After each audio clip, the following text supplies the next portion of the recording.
Okay, very good. Okay. Hi, hello, this is Elizabeth Clare Brewington with Elton Brewington, and we are with Brightside Global Trade TV. And we are here with two amazing authors, and both are releasing brand new books that we are reviewing. And we hope that you will buy these books. We have a book club, Brightside Club, and we will be promoting these books all through the months of March and April, and we hope that you will get a copy. We are at brightsideglobaltrade.org, and we love reading books and meeting experts. Okay. So, Jim, tell us about your book and tell us about we have a question on deck. The has to do expat with community. The issues of the COVID-19. And of course, again, we're phasing that we can't. I mean, we've such traumatic loss of life. People have passed away, and it's affected us, our community, and our family. And quite frankly, we will never be the same. But if anything can be affected, is that the virus has been efficient. It's efficient, and we need to capitalize on the efficiency so that we can move beyond this and grow and get better for it. And the aspect of the power, and our last contributor, Ken, said that, we have technology, and technology was the the thing that got in the way. But it's a powerful element for us. And as global travelers, global beings, global people, this aspect, we have to find a way to get around it so that these kind of things don't happen anymore. And if anything, how we can get the power from it. So your comments, Jim, I'd love to hear from you. And then we'll hear from Dr. Cohen. Okay. Well, as someone who's lived abroad and has traveled abroad and just enjoys experiencing other cultures, other lifestyles, what's been interesting to me is that with the previous administration, this country had been turning more and more inward, trying not to be involved. It's not a global marketplace anymore. It's America. America is first. America has to be first. And we've seen this virus come along and show us that is absolutely untrue, that the world is too interconnected. And like Ken was just saying, you can get on a plane and be on the other side of the globe in 18 hours. Sure. It's an interconnected world, and we have to face that. And we learn so much more by visiting other cultures and experiencing the way that other people live. One of the issues that I address in my book, we give a little background as having over 200 articles on travel, retirement published. I've given lectures to people considering being expats. I've talked to a lot of people who are both living overseas and thinking about it. And I found that there were a lot of common myths and assumptions that people made about life overseas. So I decided to write this book to use our experiences to point out where some of these things that we've been taught all the time are not necessarily true. And one of those things is American exceptionalism. We were talking about technology. There's a saying that information is not knowledge. Having access to all this information does not necessarily mean you know the best things to do with it. You guys have traveled. If you've been on any of the trains in like Italy or France, and compare those to traveling on Amtrak in the US, you'd have to say their trains are superior. China's trains are superior. There are a lot of places that we can learn from. And we have to get past that idea that everything that we have in this country is the best, or even that every other country wants to be us. That's the other thing that really stands out if you travel. People around the world are pretty much the same. Their big concerns are not the stock market, it's the local market. Their concerns are getting the best things for their family and having the best lives that they can. That's all they really care about. All the politics and all the things that people use to try to divide us are really just smokescreens. They're not the issue that's really important to people. So hopefully, as we do start traveling again, and like I said, maybe it'll be 2022 before things are getting a little bit back to normal. But hopefully we'll start to open up and embrace this idea of being a member of a global society rather than an isolated nation.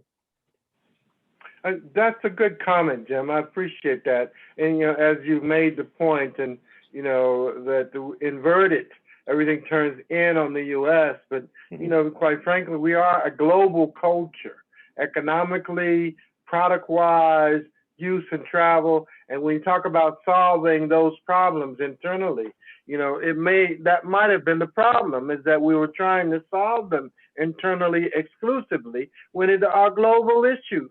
And we have to look at them globally. You can't look at the set of problems and let the country in the other sector handle theirs, and especially when they're traveling globally, and expect we to be able to handle ours exclusively successfully. That's a very good point, and technology works for us when we work collectively, is my understanding of your comment, and I consent. Right. But Dr. Cohen, give us your perspective of these matters. As far as the role of technology, let me say this. In 1961, I enlisted in the military, and one of the first things they handed me was a immunization passport. And it was a piece of paper, you folded it 4 ways so it would fit in your wallet or pocket. But it listed everything, because different parts of the world had different regulations because they were concerned about different issues. And so they wanted you to be up to date on your shots. In those days, they lined you up, and there might be 70 or 80 men, they were all men, and air guns. They were using air guns at that time for many shots. And you'd walk down the line in one arm and another. But there was a record. The record was not centralized, but you were required to carry that with you, along with your identification. And so we've gone backwards. What we've done, when Ken was talking earlier about the technology and how it's been good and bad, we have regressed. Before I went into medicine about 40 years ago, I had been in technology and computers. And the first thing you learned was an expression of GIGO, G-I-G-O, standing for garbage in, garbage out. Once wrong information got into a computer, it was disseminated and it was treated as fact. Now, with the internet today, we see that same problem. We see people confused by the anti-vaccine people putting their views out there, and slips of the tongue by politicians. During the presidential campaign, we had some anti-vaccine comments coming from one of the candidates. We have seen Dr. Fauci having to apologize to the British people and the British government for his comments about their lack of capability by being the first to certify the Pfizer vaccine, while our own bureaucracy was taking its time and making it available, even though it was being manufactured here. So we have misinformation. Yeah, we had a lot of that. Yeah.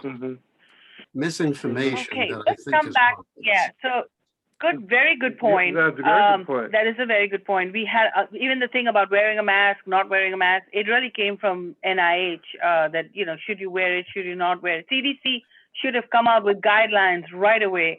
So yeah, there was a lot of information confusion. So I fully agree with you. Okay. So coming back to Jim, we've got 15 minutes now. So coming back to Jim. Let me say this before we do this. Okay. Well, in reference to the efficiency of the virus and the fact that technology is super, and the personalities may not have been, but what we've tried to do and how we had needed to communicate. And the point that you've made very clearly was that we have to find solutions that are completely comprehensive culture. Cultures around the world need to find comprehensive ways. It almost came down to the trauma of the illness became so severe. Run for your lives! Run for your lives! Yeah. Everybody take care of yourself and forget about a total community effort. And which was, you caused the disease, No, you caused it. I mean, we don't, that kind of thing caused a lot of impact, negative impact, that we could have been working to solve the problem of loss of life. Yeah. But and we should have been a little more efficient globally, so that, and using our technology more efficiently, because the virus was completely efficient. It was completely efficient. And so, your points, all of your points have validity. And as a global culture, we have so many, elements that, we need to stay clear of. But so now, and I'm sorry that we took the moment. We were in the middle of featuring your books and sharing with us of your books. So if you don't mind, we'll go back to that now, and you can share with us. I think we left with Dr. Cohen sharing with us about your book, and share things with us about what you produced and what the audiences should be like, so that we can bend into that. And also, Jim, we'll let you wrap it up with yours. Yeah. So Jim, tell us about travel. This is a big thing now. A lot of the expats are coming home, and some are still there. I mean, so if you have a job, I mean, what are you going to do? You're going to live through the pandemic. So does your book have any, is it a fun book? Is it stories, or does it talk a little bit about COVID? Tell us a little bit about what we can expect from the book. Yeah, actually, it should be a pretty fun read. I address I'm looking at the common myths about life overseas and addressing them, trying to find, what is actually true, what's really not so true, and some things that you may not have thought of before you decided to try living overseas. So I tried to illustrate each of these points with stories about things that have happened to us or things that we have seen happen to other expats. So it's, I tell people it's not really a how-to book, because I personally don't care if you move overseas or not. Okay. Right. I don't make up any more or less if people move overseas. I just wanted to address, because there was so much confusion and so many common myths about life overseas, I just wanted to address that so that people can make an honest decision on their own. And as you know, if you traveled overseas, there's always interesting and unusual things happen when cultures get together. One of the big issues I address in the book is, I'm sure you've heard this before, is it safe overseas? Is it safe for me to travel? And Americans have just had this pounded into them for years now that it's dangerous overseas. You can't go anywhere without being attacked just for being an American. And, we found that's really not true. And, one of the ways I illustrated it was all of our kids have come down to visit us while we were in Ecuador. My daughter was there with me once with one of our grandkids, and we're on a bus going to the mall. And my daughter nudges me and says, "Dad, that guy just got on the bus carrying a machete." I said, "He's probably on his way to work." She said, "You can't get on a bus with a machete," and she was right. If that had happened in Boston or something, you'd be reading about it on the news. It'd be an incredible event. But didn't raise an eyebrow there. Guy's just going to work. If anyone thought anything, it's, "Oh, I haven't sharpened my machete." So That's right. Yeah, so I tried to get a lighthearted look, but looking at some pretty serious issues, and hopefully giving a chance to think about it. Even if you are not interested in moving overseas, it's really good for Americans to get that extra viewpoint. Sure, you're right. Too often we're looking in and we're not looking at what's going on in just regular day-to-day life. That's why we were trying to set up the roving retirement. As you know, if you go on a vacation to spend 1 or 2 weeks in another country, you really don't learn a lot about it. Maybe you see a couple of tourist spots, you barely get over the jet lag before it's time to leave again. But if you go for a few months and you start shopping in the local markets, the local mercados, start having coffee regularly in the same little shops, start meeting the same butcher and the woman who sells flowers on the corner, that's when you really start to learn what life is like in this other country. And it's really an eye-opening and mind-opening experience. You're right. That's a good point. I can't wait to read your book. And, I've been an expat myself, so I can't wait to read your book. And I wanted to see if you're available tomorrow or Monday, because I want to do a little wrap up with you, if that's possible. and we'll talk a little bit offline because Elton's got so much going on. I hear somebody's So, calling in now. yeah.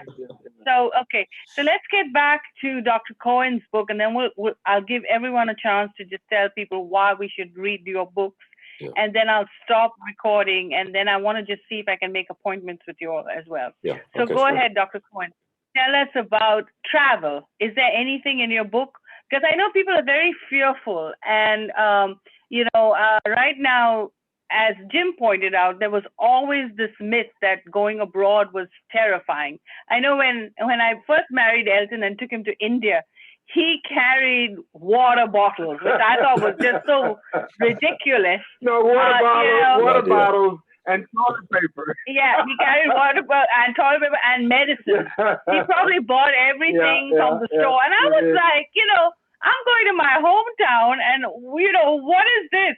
But it was a cultural transformation. So if people have already got a fear about travel, think about what the pandemic now, they're going to be like, oh my God, I'm not traveling, period. So, but hold on. The thing that she didn't share with you, after 3 travel trips, we come full circle because the next travel trip, we served as food critics at some of the most delicious restaurants. Yeah. And we wrote about their foods in magazines. It was pretty amazing. So he actually overcame his fear. That's right. So, so tell us, Doc, from a doctor point of view, is there anything in your book that covers travel, or is it going to be safe again, or how are we going to get through this? Okay. Let me say that we have to look at the different reasons that people are at higher risk. Travel would come into what medically we call primary prevention, and that would be knowing what the exposure risk in a particular locale. Where we went wrong, a good example in this country is that if you remember, New York State took their sickest patients and put them into nursing homes that had perfectly well people there. And so we had a number of deaths, considerable number of deaths that we could pin directly onto that action. So yes, you do have to be aware, and some nations are under good control and others are not. Some have overly restrictive issues. No one yet has an international plan in terms of allowing people in once they're vaccinated. And we have to see that coming. So all those things. Yeah. Now that is what we call primary prevention. And what my book teaches that we can learn lessons, and those lessons can be applied from looking at the reasons that people are at higher risk. If we don't look at the reasons, then people are helpless. If we say you're older, you're at a higher risk.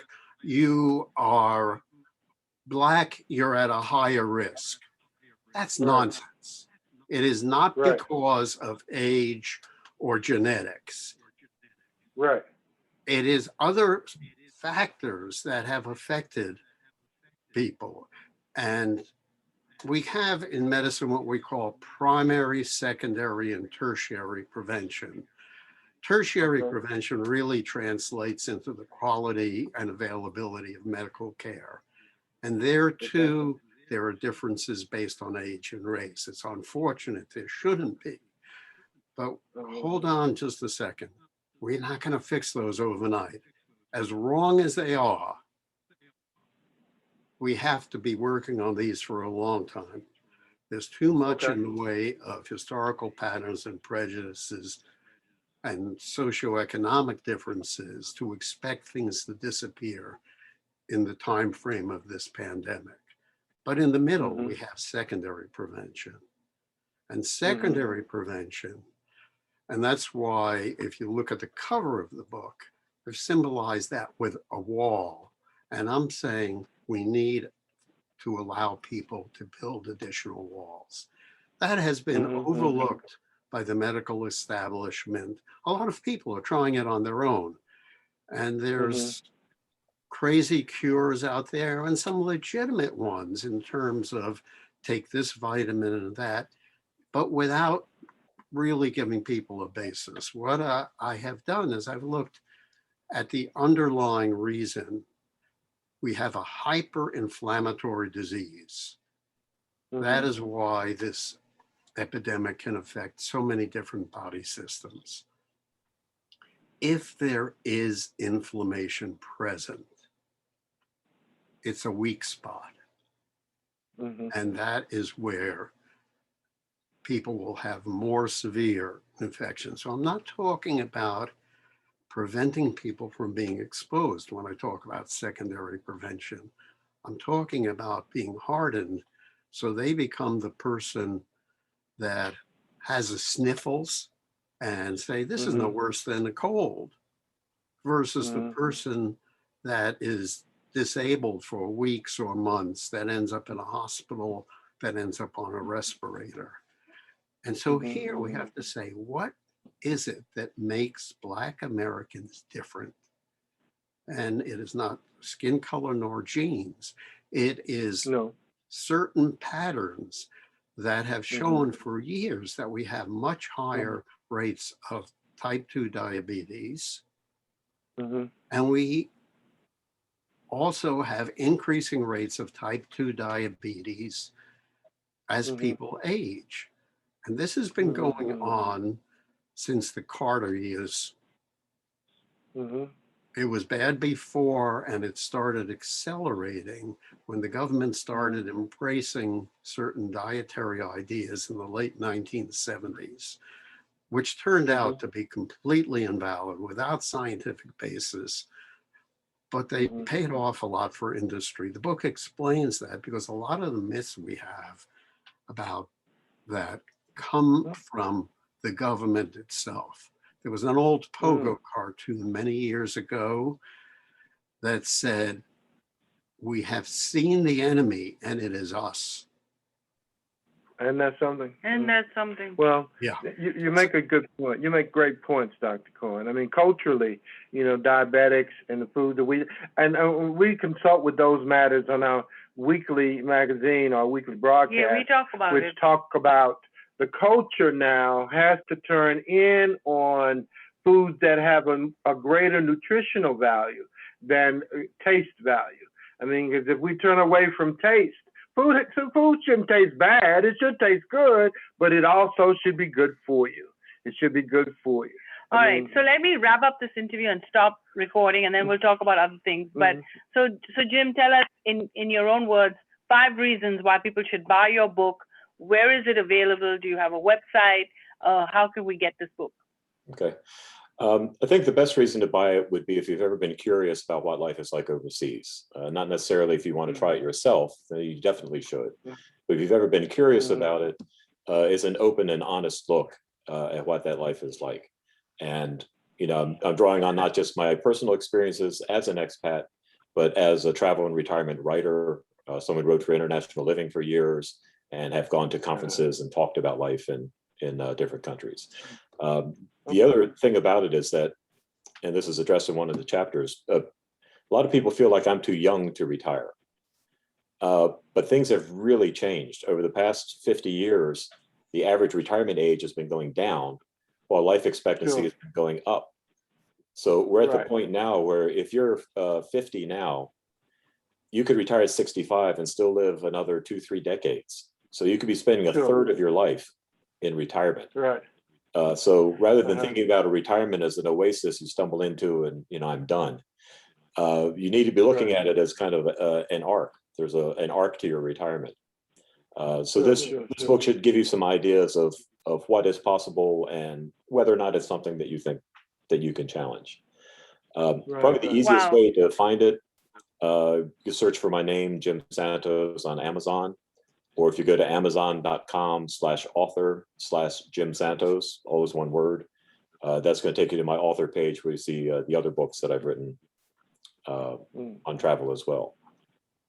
That's amazing. Thank you so much for your advice and tips. Thanks for having me. And Dr. Cohen, 5 reasons why people should buy your book, and where is it available?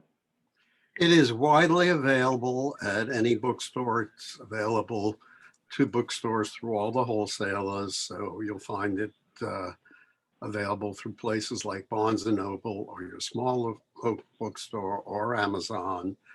Ebooks are available if you are an ebook user.